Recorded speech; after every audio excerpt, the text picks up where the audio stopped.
Hello, hello, hello, everybody. It is Matt, and it is Terrifying Tuesday, and it is Happy Halloween.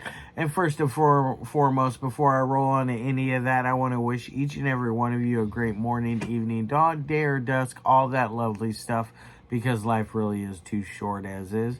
Do me a really huge favor and like, share, and subscribe. I love seeing your beautiful faces when you are here. I know it's an awful lot, and I have an awful lot on my plate to review, and I hope you understand that. And one last little tidbit of information. Check out the description box. I give you a bigger bite of every single movie of every single day. I give you your brief synopsis, which I never write that. Well, not never, but I rarely write that. I'm a talker, not a writer, folks.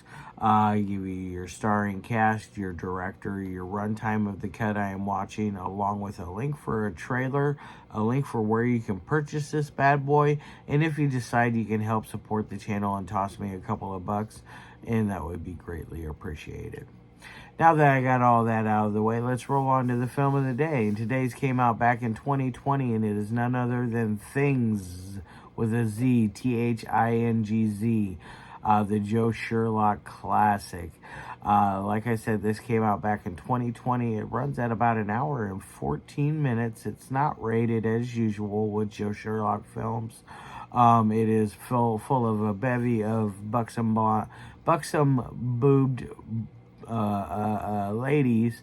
I almost said bimbos, but I don't want to call them bimbos because they're better than that. But it's full of buxom beauties that are running scantily clad and naked throughout most of the movie. Now, what exactly is Thingz about? Well, it starts out with a nice, lovely boob shot you get within the first 5 seconds of the movie. And then it goes into the fact that our one of our leads, Seamus, is waking up for his day at work. He's getting ready. She quickly subdues him in ways and gets him to come and go back to bed because he can be late. It's okay. One of those kind of ordeals. He gets to work. Bob Olin is there watching a movie on his phone, a space ape movie, as Seamus referred to it as. It looks like a very fun little movie, something that I would be interested in watching, that's for sure. But he is watching this and asking like Seamus, like, hey, why are you here so early? One of those kind of ordeals. And he's like, well, why are you still here? Or one of those ordeals. Shouldn't you be clocked out and on your way home? He says, no, I actually paid attention to daylight savings, and I am here on time, and you are here an hour early to work, sir. Seamus feels like a fool, decides he's going to stay.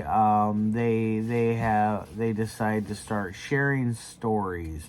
First, Bob is trying to tell him all these other stories, which he had heard all about. So he was like wanting no nonsense of those shenanigans. So he then Seamus returns with one of his own, which happens to deal with a party of swingers. Yes, and it is a very fun one. It is filled with a lot of your Joe Sherlock, your regulars. You have Richard Johnson, you have Roxxy Mountains, you have Siren, you have who else is in there? You have Donna Rooney's in there. Enrique is in there. There's just so many of the Emmeline is in there. So many of the Joe Sherlock regulars in this scene that it is just a masterpiece of a scene. It is definitely sex scene after sex scene because it is actually taking place at a swingers party, while Richard Johnson is more interested in his grilling techniques and all of that fun stuff at first, And then eventually he gets down and dirty into the shenanigans. And in the middle of the shenanigans, there are these crazy little like sockworm type creatures that are running around, and they start to off our victims one by one at this party. It is quite humorous. It is quite fun. It had me laughing until I was crying in places. It is just absolutely just a thrill ride from beginning to end.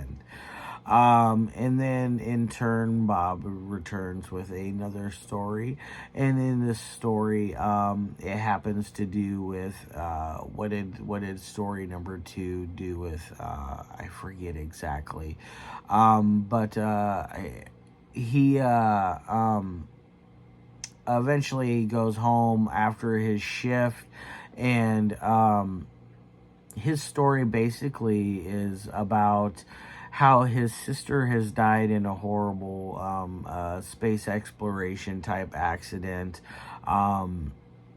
She was known to be quite the mystic to the world. Definitely.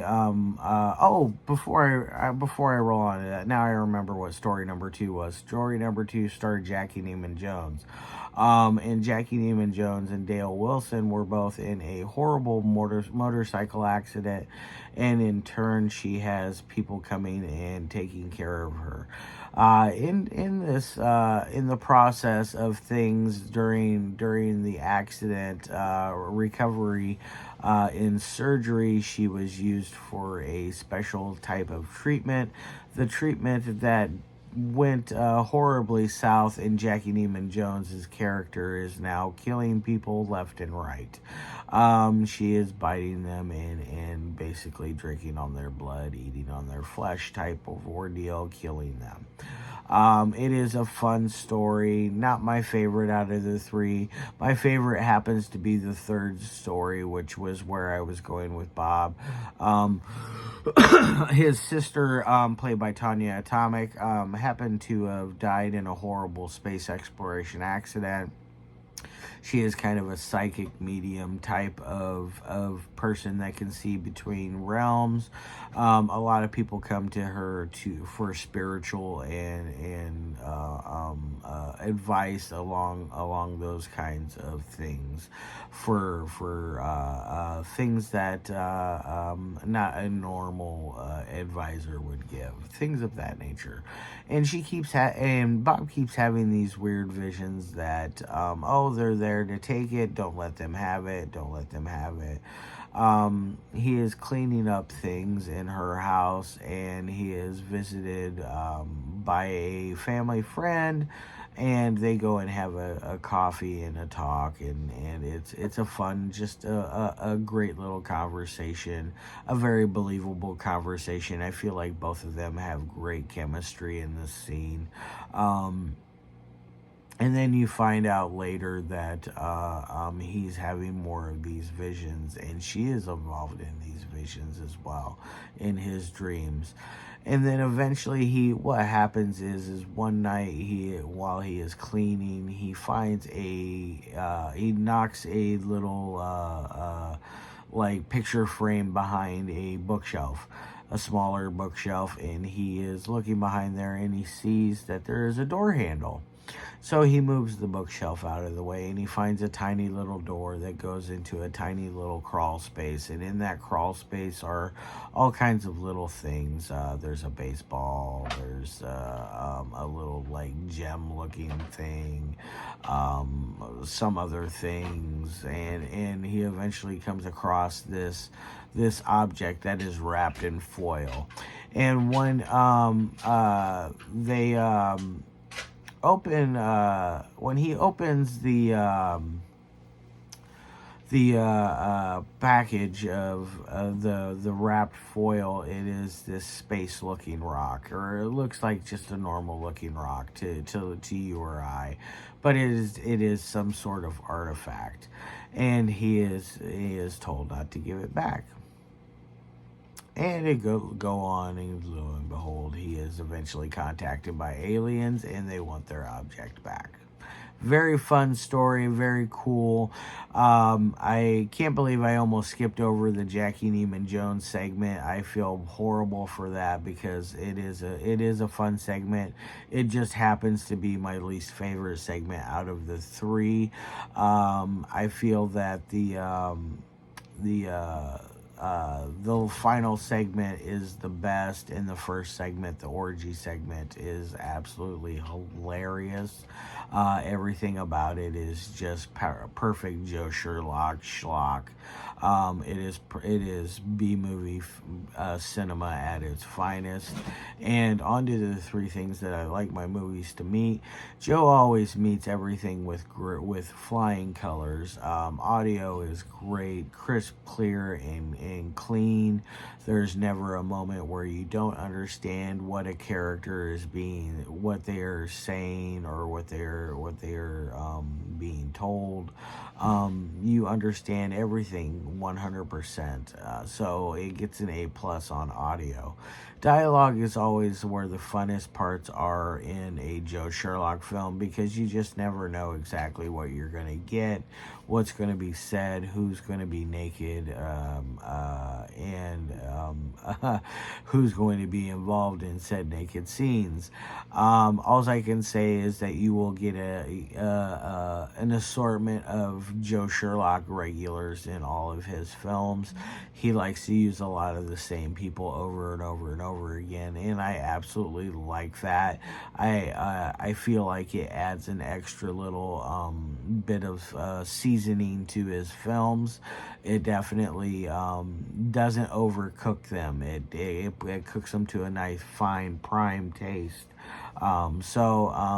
It's great. I can't say anything bad about a Joe Sherlock film. So it gets an A++ on dialogue. Now, editing, Joe does directing, writing, editing, some music, some acting. He does some special effects. He does a little of this and that and everything in between. The guy is a jack of all trades, and I absolutely love his editing style.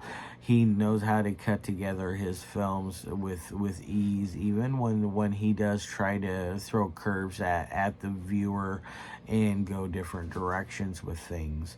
I really think that he is a very underrated, underutilized director out there, underutilized filmmaker, under talked about.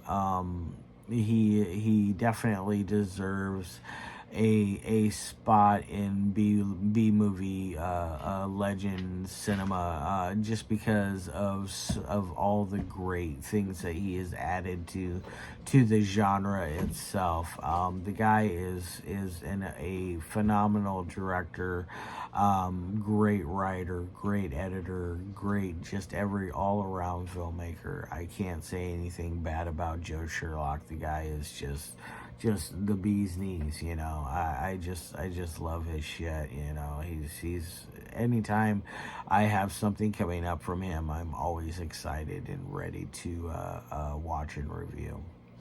So on to editing, it gets an A+. So this thing is going to get a 4.5 out of 5. It is a very good film. It is the best film I have watched since probably Fifth Swing 76. That was absolutely stunning. Before that was Thingz 5, which was a lot of fun. Which is also Joe Sherlock. Yeah, there's just been a lot of really great B movies coming along my way, and this one is absolutely just well worth your price of admission. Go check out skullfacedastronaut.com.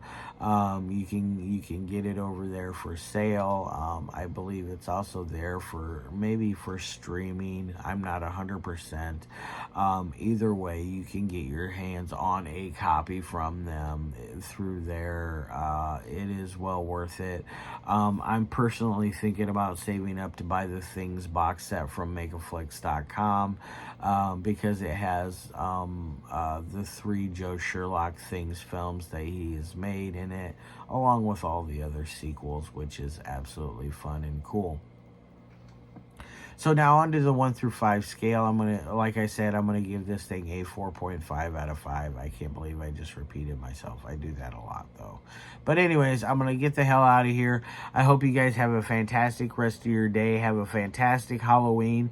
I'll see you tomorrow with the first of the month, and I have an interesting little movie for you. It is called Remnants. It is definitely one I am excited to check out finally. Alright guys, love your faces, and peace.